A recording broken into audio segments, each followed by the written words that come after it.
안녕하세요. 오늘은 문단 나누기를 좀 나눠보도록 하겠습니다. 글을 쓸 때 문단 나누기는 너무나 중요합니다. 첫 번째로 중요한 것은 철자를 검사하는 것. 그래서 우리가 철자 검사를 반드시 할 것을 요청하고 있죠. 철자 검사를 한 후에 그 다음에 또 중요한 것이 문단 나누기입니다. 문단 나누기는 자, 먼저 문단을 알아볼 텐데요. 이 문단이라는 것은 어떤 뜻인가 라고 할 때 의미의 덩어리다 라고 할 수 있습니다. 문단은 의미의 덩어리다. 지금 이 내용은 소년 한국일보에서 나온 내용입니다. 의미의 덩어리다. 예, 그러니까 새로운 의미의 덩어리가 생기면 문단이 바뀌겠죠. 다음 문단으로 넘어가야 됩니다. 예를 들어서 이 글을 볼 때, 자, 이렇게 요, 요 문단이랑 요 문단은 떨어져 있죠. 다음 칸으로 넘어갔죠. 이게 문단입니다. 이게 의미의 덩어리, 의미의 덩어리. 새로운 의미가 덩어리로 저어질 때 이렇게 띄워주는 겁니다. 그런데 종이로 할 때는 이게 다 붙이죠. 요거를 이렇게 공간이 없습니다. 여기에 여기 공간이 없는데 종이로 할 때는요. 종이로 할 때는 그 종이의 그 제한성, 그러니까 한계, 그 제한된 종이 안에 넣어야 되기 때문에 바짝바짝 붙여서 하는 거고요. 디지털로 할 때는 그 제한성이 거의 없지 않습니까? 길게 써도 큰 문제가 없기 때문에 이렇게 공간을 더 줘서 더 읽기 좋게 만들어주는 것입니다. 읽기 좋게 만들어준다는 것을 가독성이라고 합니다. 가독성. 예. 자, 보세요. 요 문단을, 요 문단은 이제 서머타임즈 도입의 내용입니다. 서머타임즈 도입의 내용. 그리고 다음은 실시하려는 이유. 다 의미가 다르죠. 그러니까 의미가 달라질 때, 의미 덩어리가 달라질 때 문단으로 나누는 것입니다. 자, 그러면 우리가 그 문단 나누기나 문단에 대해서 이해를 잘 못하고 있어서 아직 그것이 안 되는 분들이 꽤 많이 있는데요. 그 설명을 드리도록 하겠습니다. 이거 정말 유심하게 보셔야 됩니다. 자, 그러면 문단 나누기를 왜 잘해야 되느냐? 여기는 이제 방금 보신 소년 한국일보는 논술을 잘 쓰기 위해서 그런다고 하지만 우리는 논술을 잘 하기 위한 물론 그것도 포함합니다만 그 목적이 아니라 내 글을 내가 알고 느끼고 실천하겠다고 쓴 글을 다른 사람과 공유하면서 그들에게 간접 경험을 하게 해주는 것입니다. 일종의 강의를 쓰는 것입니다. 그런데 강의를 쓰는데 문단 나누기가 잘 안 되어 있으면 잘 읽혀지지 않겠죠. 자, 여기도 보세요. 예제입니다. 우리 친구들이 쓴 예제인데 내용은 너무나 좋습니다. 여기까지. 내용은 최고입니다. 최고. 그런데 자, 보세요. 문단 나누기가 잘 되어 있는지 한번 보세요. 일단 제가 말씀드렸죠. 디지털 상황에서 온라인 상황에서는 문단 나누기를 할 때 이렇게 띄워줘야 됩니다. 여기도 문단 나누기 띄워줘야 됩니다. 자, 그런데 이 글과 이 글이 문단 나누기 할 글인가 한번 보세요. 글에는 사람의 생각과 감정이 들어있고 무언가를 말하고 내 마음속에 있는 감정을 상대에게 전하려면 어, 자기 자신의 글에 담아내야 한다는 것을 알았다. 내 머릿속에 있는 생각을 전하고자 하는 뜻을 글이나 말에 담아 넣지 못하게 된다면 그것은 자신이 알고 있고 배운 것이 아닌 그저 머릿속에 몽글몽글 있다 사라지는 것뿐이다. 자, 이 내용과 이 내용은 같은 이야기를 하고 있는 것입니다. 그러니까 문단 나누기를 하면 안 돼요. 붙여야 돼요. 예. 그리고 여기는 보세요. 여기는 또 단어와 단어를 나의 언어로 바꿔서 메시지를 만들지 못하면 그것은 생각이 아니라는 것을 새롭게 알았다. 이건 조금 위랑 약간 다르죠? 그러니까 문단을 나눠줘야 되는 거죠. 자, 보세요. 여기도 지금 의를 보면 어, 자, 글에 대한 나의 감정과 생각을 넣어보도록 하겠다. 그리고 글을 읽거나 할 때는 알아듣기만 하지 말고 다시 나의 언어로 읽는 연습을 어떻게 할지 계획을 세워보도록 할 것이다.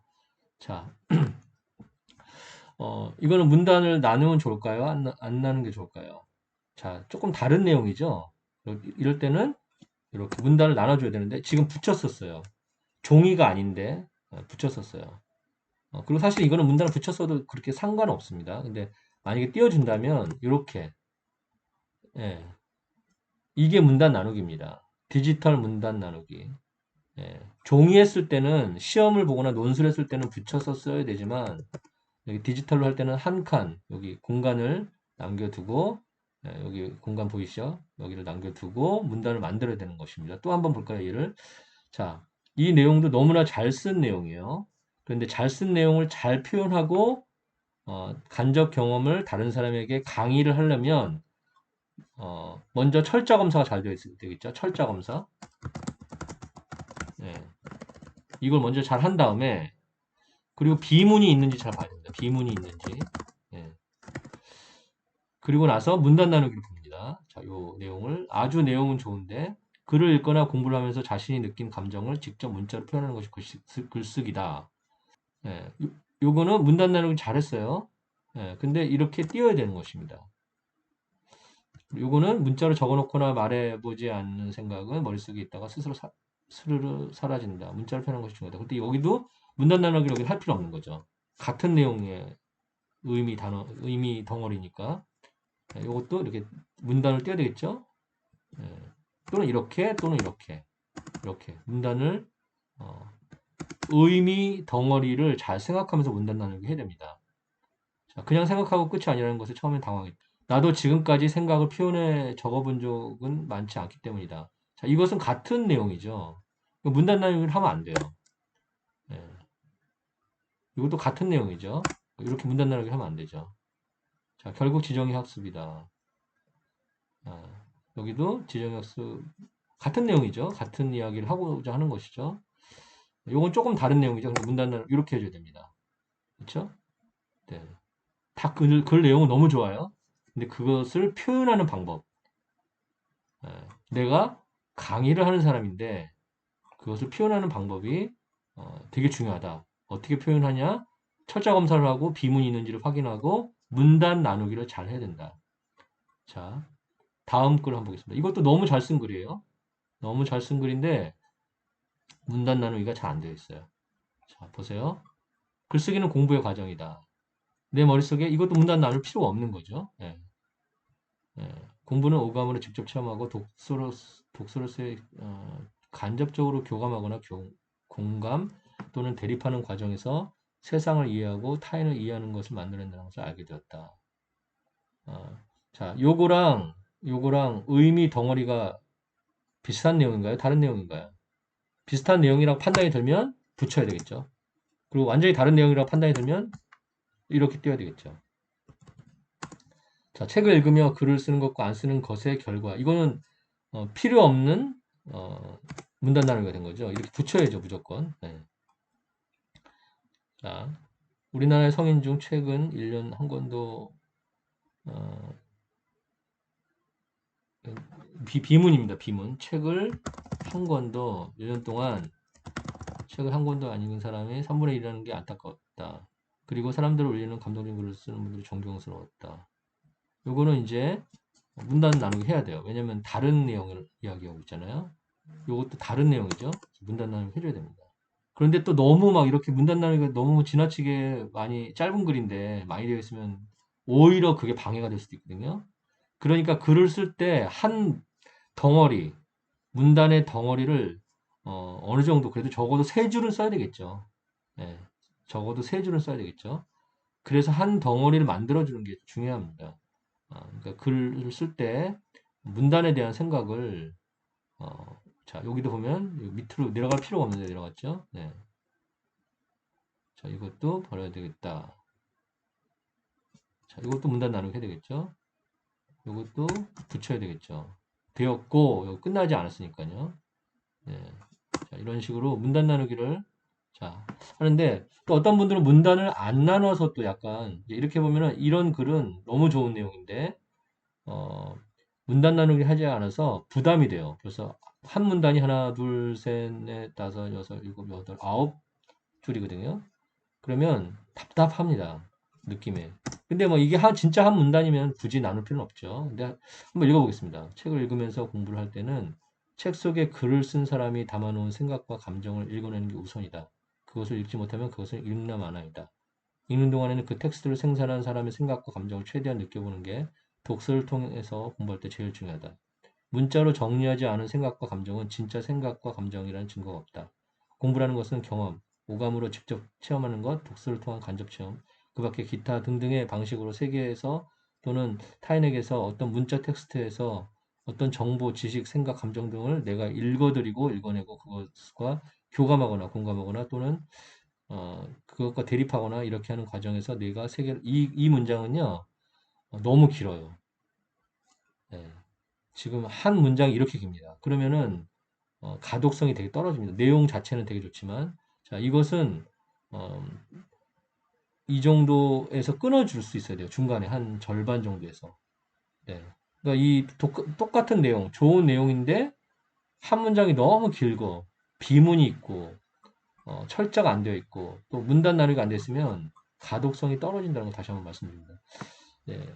물론 그렇게 하려면 이제 신경을 더 많이 써야 되겠죠. 네. 네, 쉽지 않습니다.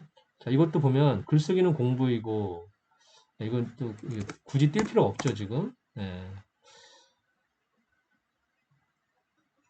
이것도 붙여야 되겠다. 네.